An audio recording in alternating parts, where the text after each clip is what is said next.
बंधुत्व, जाति और वर्ग। 600 ईस्वी पूर्व से 600 ईस्वी यानी 1200 वर्षों के काल का अध्ययन इस अध्याय का कंटेंट है, विषय है। ये वही काल है जो आपने पूर्व में जाना होगा, जिसमें मौर्य साम्राज्य की स्थापना हुई, कुषाण साम्राज्य आया और ऐसे गुप्ता भी आए।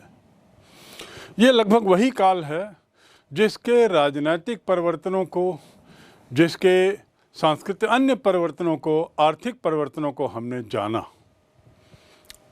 यहाँ मूलतः इस अध्याय में, मूलतः इस लेक्चर में आप जानेंगे क्या सामाजिक परिवर्तन आए। बंधुत्व और वर्ग, जाति, ये एक तरीके से सामाजिक उथल पुथल की जानकारियों के लिए इस विषय पर यहाँ पर चर्चा होगी।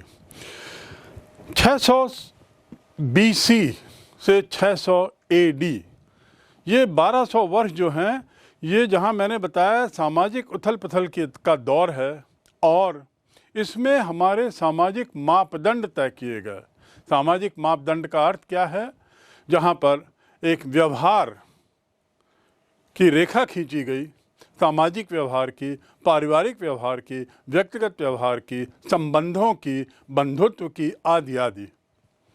वहीं ये भी जानने की कोशिश होगी कि ये जो सब हमारे जो मानदंड उस समय तय किए गए, जिसका उल्लेख हमको उस समय के विभिन्न स्रोतों में मिलता है, ये मानदंड कहाँ तक इसका पालन किया जा रहा था। मानदंड केवल संभल कर उसका हमको अध्ययन करना है। इस काल में मूल रूप से जो हमारे लिए स्रोत हैं वे साहित्यिक हैं। साहित्यिक स्रोत का अर्थ होता है उस समय के लिखे गए ग्रंथ, उस समय के लिखे गए पुस्तकें। इसी काल में हमने पुरातत्व विभाग द्वारा की गई खोजों का भी काफ़ी अध्ययन किया है और ये जाना कि पुरातत्व की खोज से, नींव से हमें कितनी जानकारियाँ ऐतिहासिक उद्देश्यों के लिए मिली हैं, इतिहासकार के लिए मिली हैं। लेकिन सामाजिक जानकारियों दुर्भाग्य से ये हमें पुरातत्व से उतनी नहीं मिल सकती, उत्खनन से नहीं मिल सकती, खुदाई से नहीं मिल सकती। सामाजिक संबंध, आचार विचार, व्यवहार, ये सब बातें जानने के लिए हमें थोड़ा साहित्य की ओर जाना पड़ेगा। और इस प्रकार इस अध्याय में हम मूलतः उन साहित्यिक स्रोतों को जानेंगे, उसमें लिखी गई विषय वस्तु को जानेंगे और उसके आधार पर जानेंगे कि उस समय का समाज कैसा था, उनके भावनाएं क्या थीं, उनके विचार क्या थे। जहाँ तक सामाजिक जानकारियों का सवाल है, जैसा मैंने कहा, साहित्यिक स्रोत उस समय के हमारे लिए मूल आधार हैं जिनसे हमें जानकारियाँ मिलेंगी, लेकिन हमें थोड़ा संभल कर इसका उपयोग करने की ज़रूरत है। आखिर क्यों नहीं? जो पुस्तकें लिखी जाती हैं वो किसी उद्देश्य से लिखी जाती हैं और किसी के द्वारा लिखी जाती हैं, तो उस पुस्तक में उसकी भावनाएं परिलक्षित होती हैं, जिसके लिए लिखी गई हैं उसके बारे में लिखा होता है और जो लेखक है वह स्वयं जिसके बारे में लिख रहा है उससे प्रभावित होकर अपने तरीके से लिखता है, अपने विचार लिखता है। तो इस प्रकार उस समय के जो साहित्यिक पुस्तकें हैं, जो उस समय के समाज के दर्पण के रूप में हम उपयोग करेंगे, इसका उपयोग हमें थोड़ा संभल के करना होगा, थोड़ा उसका विवेचन करना होगा, थोड़ा ये सुनिश्चित करना होगा कि उसकी लिखी हुई जानकारियाँ अन्य ग्रंथों में भी किसी न किसी तरीके से यदि समाहित दिख रही हैं, तब यह इतिहासकार उसे एक इतिहास के स्रोत के रूप में उस जानकारी का उपयोग करता है, अन्यथा नहीं। तो हमें संभलने की आवश्यकता है। उसके बाद अब जैसे एक सबसे पहला स्रोत जो उस समय का है मूल हमारे लिए, वह है महाभारत। महाभारत अमर ग्रंथ, विश्व का महानतम महाकाव्य, संस्कृत में लिखा हुआ। इस महाभारत में जो बातें लिखी गई हैं, यह मूलतः दो परिवारों का युद्ध है। कहानी है कहने को तो, दो परिवारों का युद्ध इसमें दिया हुआ है, और साथ ही इन परिवारों के युद्ध की चर्चा करते हुए ये बताया गया है कि क्या उचित है और क्या अनुचित है। और कौन बता रहा है? उसका रचयिता, उसका लेखक, यानी कुछ सामाजिक मापदंड, सामाजिक मानदंड वह वहाँ पे तय कर रहा है। यह जरूरी नहीं है कि मानदंड का पालन किया जा रहा हो। ये सुनिश्चित करने के लिए कि इन मानदंडों की सच्चाई है कि नहीं, कितनी सच्चाई है, हमें अन्य ग्रंथों पर भी झांकना पड़ता है, देखना पड़ता है। और यदि ऐसी बातें अन्य ग्रंथों में भी परिलक्षित होती हैं, तभी इतिहासकार उस बात को एक इतिहास की उपयोगी जानकारी के रूप में उपयोग करता है, उसको इतिहास के अपने उसमें समाहित करता है। ये भी तय करना जरूरी है कि जो लिखा गया है वह कितना सच है, और इसके लिए भी हमें अन्य स्रोतों की ओर जाना पड़ता है। महाभारत उस समय का मूल स्रोत हमारे लिए माना जाएगा, और उसके बाद उसकी बातों की सच्चाई के लिए, उसकी बातों की तथ्यता की जानकारी के लिए हम कुछ और अन्य ग्रंथों की ओर मुड़ते हैं, जिसके बारे में हम आगे चर्चा करेंगे।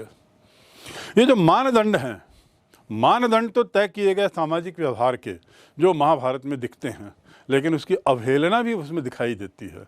ऐसे कई किस्से उसमें मिलेंगे जिसमें मानदंडों की अवहेलना बड़ी स्पष्ट है। आप समझ रहे होंगे मैं किस ओर इशारा कर रहा हूं, इस पे हम आगे फिर चर्चा करेंगे। लेकिन ये स्पष्ट है कि मानदंड तय किया जाना और उसकी अवहेलना होना, ये दोनों ही वहाँ पर हमारे साहित्य लेख में दिखाई देते हैं।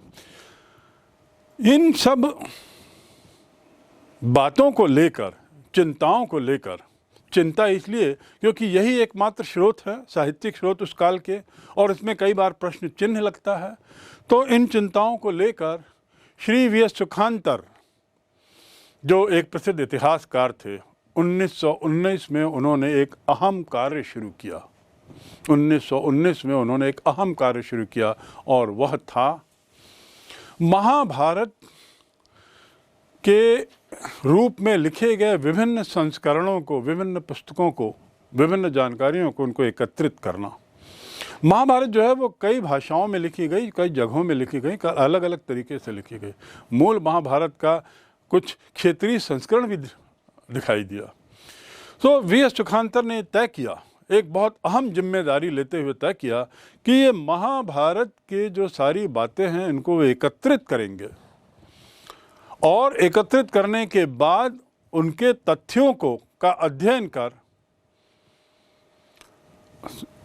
एक जगह उसे समाहित करेंगे, और इस प्रकार एक महान ग्रंथ का जो टीका टिप्पणी के साथ, समालोचना के साथ वह सामने आएगी। इस संकलन को श्री सुखांतर को पूरा करने में लगभग 47 वर्ष लगे। 1919 से शुरू किया हुआ कार्य लगभग 1966 में समाप्त हुआ, और उसमें 13,000 पृष्ठ थे। कल्पना करेंगे 13,000 पृष्ठों का संकलन कितना विशाल होगा। और तो और इसमें जो श्लोक हैं, एक समस्या जो ये थी कि श्लोकों की संख्या, या इसमें जो लिखे गए जो पंक्तियां, उनकी संख्या लगभग 1 लाख है। लेकिन ऐसा माना जाता है कि मूलतः जो महाभारत है वह मात्र लगभग 10,000 श्लोक थे उसमें, और शायद ये 10,000 श्लोक 500 ईस्वी के पूर्व के लिखे गए हैं। बाद के श्लोक पूर्व की जानकारी देते हैं, लेकिन लिखे गए बाद में। तो क्या बाद के श्लोकों को उतना ही तथ्यात्मक माना जाए, क्योंकि वे उस काल में नहीं लिखे गए थे जिस काल के लिए वे लिखे गए हैं। तो इस प्रकार ये जो ग्रंथ बने, ये जो 13,000 पृष्ठों का जो संकलन हुआ, ये एक महान कठिन श्रम इसके पीछे लगा और इसमें विभिन्न भाषाओं में लिखे गए, जो महाभारत के क्षेत्रीय भाषा में लिखे गए जो उसके अंक थे, उसमें जो विविधता थी, उस विविधता को लेकर टीका टिप्पणी भी लिखी गई है। और ये टीका टिप्पणी स्वयं में एक बहुत विशाल इसका संकलन है। तो इस प्रकार ये कोशिश ये की गई कि जो समानता है, जो मूलतः महाभारत में जो समानता है, उसको एक तरफ रखा जाए और जो विभिन्नताएं हैं, वह विभिन्नताएं क्षेत्रीय विभिन्नता के कारण, भाषाई विभिन्नता के कारण, सामयिक विभिन्नता के कारण यदि वो अलग हैं तो क्यों, कैसे इस पर खोज करके इस पर भी टिप्पणी लिख दी जाए। इस कार्य ने हमें काफ़ी इतिहास को बनाने में, पुनर्रचना करने में हमें बहुत मदद की और श्री सुखांतर का इसमें बहुत अहम योगदान था। ब्राह्मणों के द्वारा ब्राह्मणों को लिखा गया ये संस्कृत की जितनी पुस्तकें थीं उस समय की, वे सामान्यतः ब्राह्मणों के द्वारा ब्राह्मणों को लिखी गई थी। इस प्रकार इसमें अन्य जाति, अन्य वर्ग आदि के लिए उस ढंग की जानकारियां समाहित नहीं थीं जैसी कि ब्राह्मणों के द्वारा ब्राह्मणों के लिए थी, और जो थी वो किसी विशिष्ट वर्ग के लिए थी। तो ये इस तरीके से उस समय के साहित्य स्रोतों की एक सीमा है, एक दायरा है, एक लिमिटेशन है। और इसलिए हमें पुनः यह ख्याल रखना होगा कि इन स्रोतों का उपयोग करते हुए एक इतिहासकार को बहुत संभल कर चलना होता है। जहाँ आदर्श मूल्यक सिद्धांत इसमें दिए हुए हैं, वहीं जैसा मैंने बताया कि ये आधिकारिक तो होंगे, लेकिन उसके अलावा जरूरी नहीं है कि इनका पालन किया गया हो। कैसे जाने कि जो भी उसमें आदर्श दिए हैं, जो भी उसमें अच्छी बातें दी गई हैं, उसका पालन शब्द ब शब्द अक्षरतः समाज का हर वर्ग करता था। इशारा इस तरफ है कि शायद इनकी अवहेलनाएं भी होती थीं। साहित्यिक स्रोतों की बात करें तो मूलतः वे 3 प्रकार के हैं, उनको 3 भागों में बांटा जा सकता है। पहला नाटक, दूसरा काव्य और तीसरा कथाएं। नाटक जो हैं वो तो नाटक ही हैं और उसके नाटक के रूप में ही लेना चाहिए, उसमें दी गई जानकारियों को उसी रूप में लेना होगा। जहाँ तक काव्य का संकलन की बात है, तो काव्य क्या है? वे कल्पना और सच्चाई, इन दोनों के बीच का एक मेल होता है। उसमें सच्चाई भी रहती है और कल्पना की उड़ान भी रहती है। रचयिता उसमें ऊंची ऊंची कल्पनाएं करता है और उन कल्पनाओं के माध्यम से कुछ सच्चाई को सामने लाने की कोशिश करता है। और तीसरा है कहानियाँ, कथा। ये जो कथाएं हैं, इसके कथानक में हमें कुछ जानकारियाँ काम की मिलती हैं, लेकिन सच्चाई तो ये है कि इन तीनों को अलग अलग नहीं किया जा सकता और तीनों को अलग अलग करके इन तीनों के साथ अन्याय नहीं किया जा सकता कि कविताएं केवल कल्पना हैं या नाटक केवल नाटक हैं। इन नाटकों और काव्यों के माध्यम से भी हमें कई अन्य जानकारियां मिल जाती हैं। जैसे महाभारत की विषय वस्तु की यदि बात करें तो महाभारत की विषय वस्तु 2 प्रकार की है। एक तो आख्यान है, उपदेशात्मक, दूसरा कथा के रूप में ले लिया जाए। तो ये जो आख्यान है, ये उसमें बड़े विस्तार से उसमें बताया गया है कि हमें क्या करना चाहिए, क्या उचित है, क्या अनुचित है, उपदेश के रूप में। और कहानी के रूप में पूरी कथा, जिसका युद्ध का विवरण भी है, जैसा मैंने पूर्व में बताया, ये मूलतः 2 परिवारों के बीच के युद्ध की कहानी है, वह उसमें दिखाया गया है। तो ये उपदेशात्मक और कथात्मक, ये दोनों को अलग करना भी उचित नहीं होगा। ये यदि इसको हम अलग करते हैं तो एकांगी हो जाएगा, एक पक्षी हो जाएगा। तो इसलिए हमें बहुत सोचकर इन स्रोतों का उपयोग करना है और इनको अन्य स्रोतों के दिए गए तथ्यों से उसका परीक्षण कर फिर उसके बाद तय करना है कि ये हमारे इतिहास की चीज़ है कि नहीं।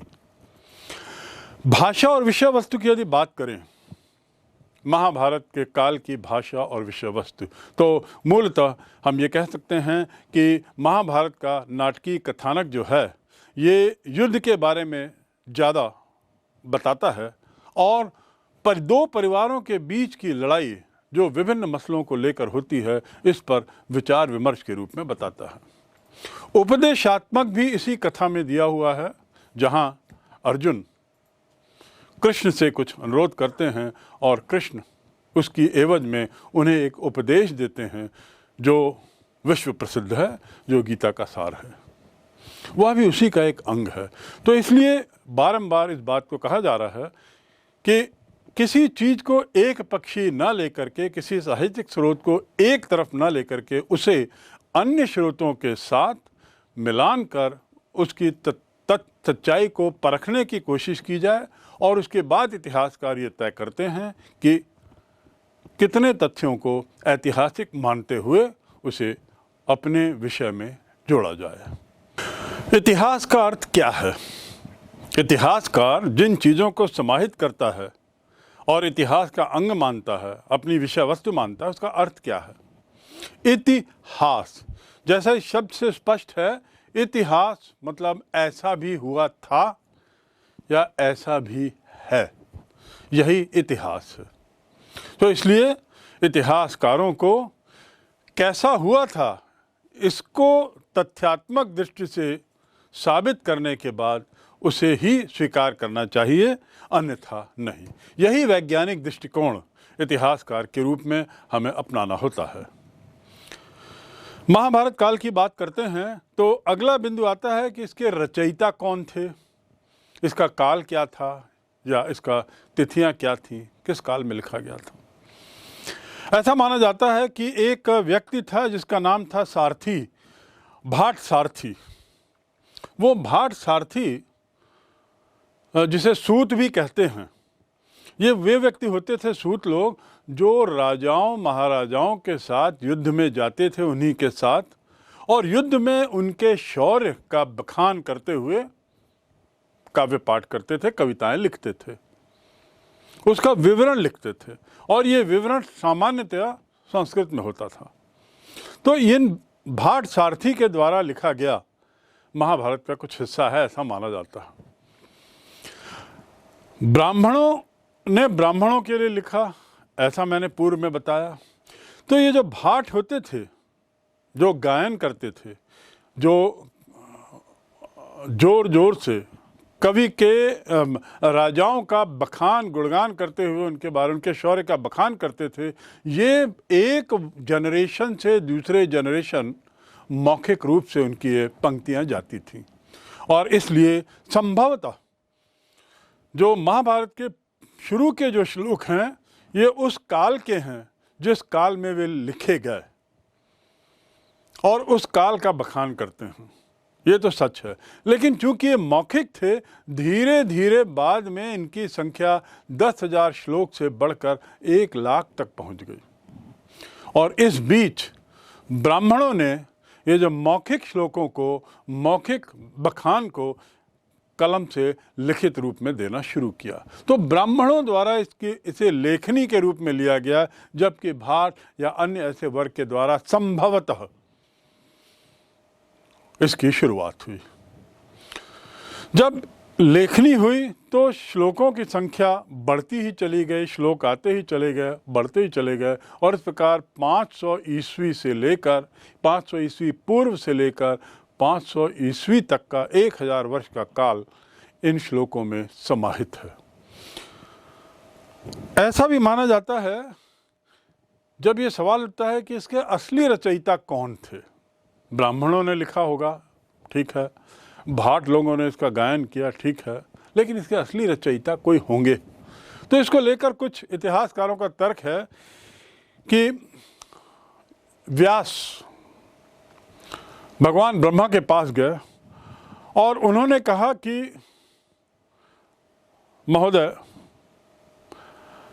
मैंने बहुत अध्ययन के बाद पुराण, उपनिषद, वेद और अन्य जितनी पुस्तकें हैं, इनके वृहद अध्ययन के बाद मन में एक पुस्तक लिखी है। यानी मन में मैंने बैठा लिया है, उसकी रूपरेखा, उसका अध्ययन किया है, उस पर निष्कर्ष निकाला है और एक तरीके से मौखिक रूप से उसे लिख दिया है मन में।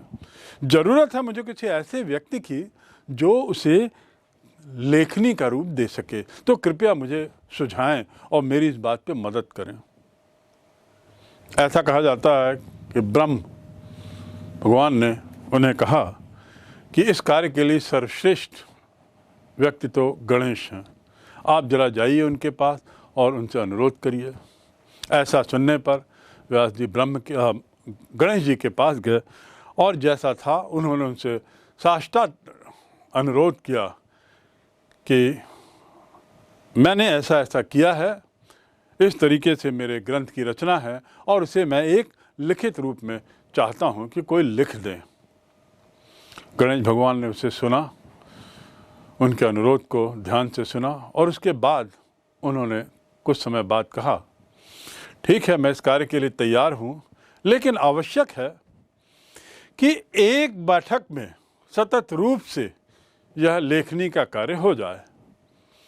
बीच में व्यवधान, बीच में उठना या रुकना मैं पसंद नहीं करूँगा। व्यास जी ने कहा, बिल्कुल आपके आदेश शिरोधार्य है, मेरे लिए अहम है कि यह पुस्तक के रूप में आ जाए और आपसे बेहतर कौन होगा जो इसे पुस्तकाकार रूप दे सके। तो मैं आपकी शर्त को मानता हूँ और एक बार में बिना रोक टोक के अबाध गति से मैं बोलते जाऊँगा और आप लिखेंगे।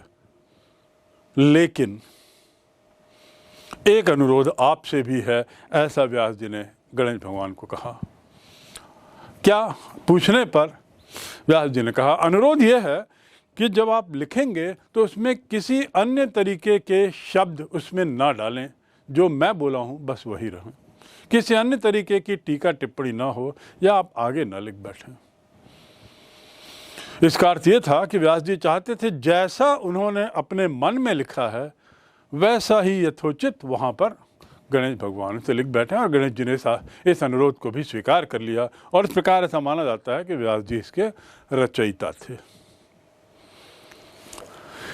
अब जहाँ तक इसकी बात है कि इस पुस्तक में मापदंडों की जो मैं बात कर रहा था, इसकी सच्चाई की भी बात कर रहा था, एक बात तय है कि महाभारत में दी हुई जानकारियाँ कुछ अन्य पुस्तकों में भी मिलती हैं। इसके अनेक उदाहरण हैं। जैसा मैंने बताया, श्री सुक्तांतर जिन्होंने महाभारत का संकलन किया है और उसके 13,000 पृष्ठ बनाए,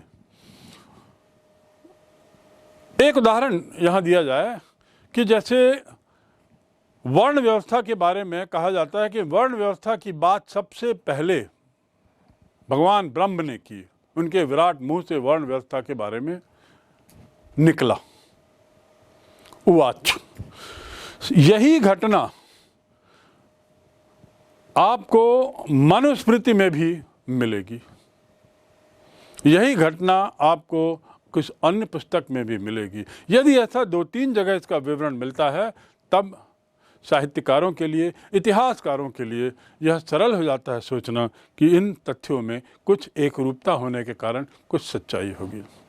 8 विवाह मनुस्मृति जो 200 ईस्वी पूर्व से 200 ईस्वी के कालखंड में इन 400 वर्षों के बीच लिखी गई है, संभवतः मनुस्मृति, उसमें 8 विवाहों का जिक्र है। और जिन 8 विवाहों का जिक्र मनुस्मृति जो इस काल में लिखी गई थी उन्होंने किया है, उसी का जिक्र भीष्म पितामह ने महाभारत में भी किया है और वही 8 विवाहों का जिक्र है।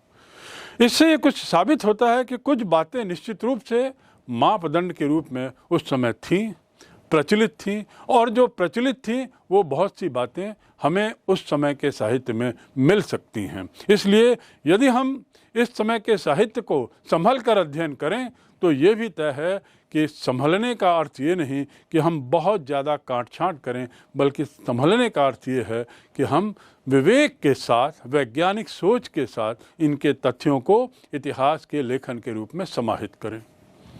तो इस प्रकार हम देखते हैं कि महाभारत एक गतिशील ग्रंथ है।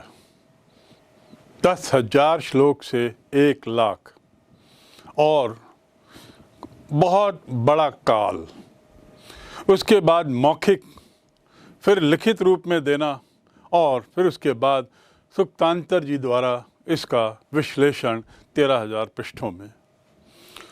इसकी गतिशीलता ही महाभारत को एक बहुत महत्वपूर्ण ग्रंथ बनाती है।